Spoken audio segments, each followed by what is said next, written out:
Hi friends, welcome to Raja Keerthana YouTube channel. ఈరోజు మా ఇంట్లో పప్పు వడలు చేస్తున్నారు.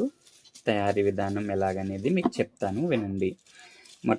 మొదటిగా బియ్యం నానబెట్టుకొని ఆ బియ్యాన్ని కాసేపు నానిన తర్వాత అవి ఎండలో వేసి కొంచెం తడి ఆరే వరకు ఉంచుకొని తర్వాత మనం మిల్లుకి పంపించుకొని అక్కడ ఇలా పప్పు వడలకి ఆడాలి అని చెప్తే అది ఏ మిక్స్చర్లో రావాలో అలాగా తను చేసిస్తాడు.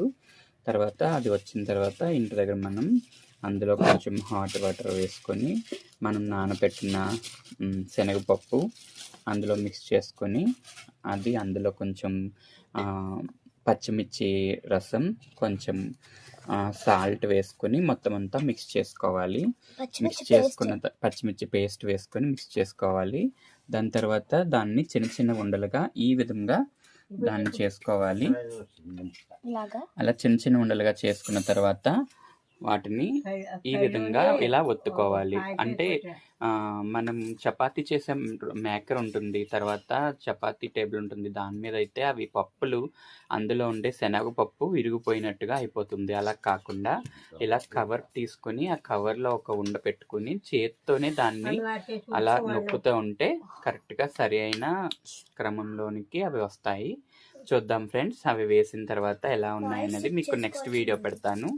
తయారీ విధానం అయితే ఇది చూడండి. ఇప్పుడు చేసిన వాటిని తీసి ప్లేట్లో వేసుకొని నూనె రాయాలి. ఫస్ట్ ఆయిల్ వచ్చేసి ప్లేట్కి అయితే అప్లై చేసుకోవాలి. తర్వాత స్లోగా ఆ పప్పడులు అనేది ప్రెస్ చేసుకుని తర్వాత స్లోగా వాటిని తీయాలన్నమాట. చూసారు కదా ఫ్రెండ్స్, ఇలా అలా ఒత్తుకున్న వాటిని ఇలా ప్లేట్లోకి తీసుకుంటే ఎంత చక్కగా వచ్చినాయో అలా చూస్తుంటేనే నోరు ఊరిపోతుంది కదా.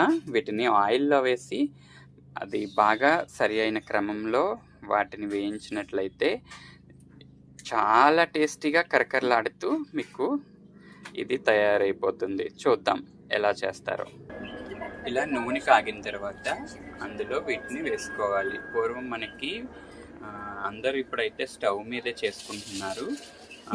అలా కాకుండా మా ఇంట్లో అయితే కట్టెల పొయ్యి మీద వీటిని వండుతున్నారు. ఇవి ఇంకా చాలా టేస్టీగా ఉంటాయి, అద్భుతంగా ఉంటాయి. మీ అందరికీ చూపిస్తాను ఎలా చేస్తున్నారు ఏంటనేది. ఆయిల్లో వేసేటప్పుడు మీకు చూపిస్తాను. చూడండి ఫ్రెండ్స్, తయారీ విధానం.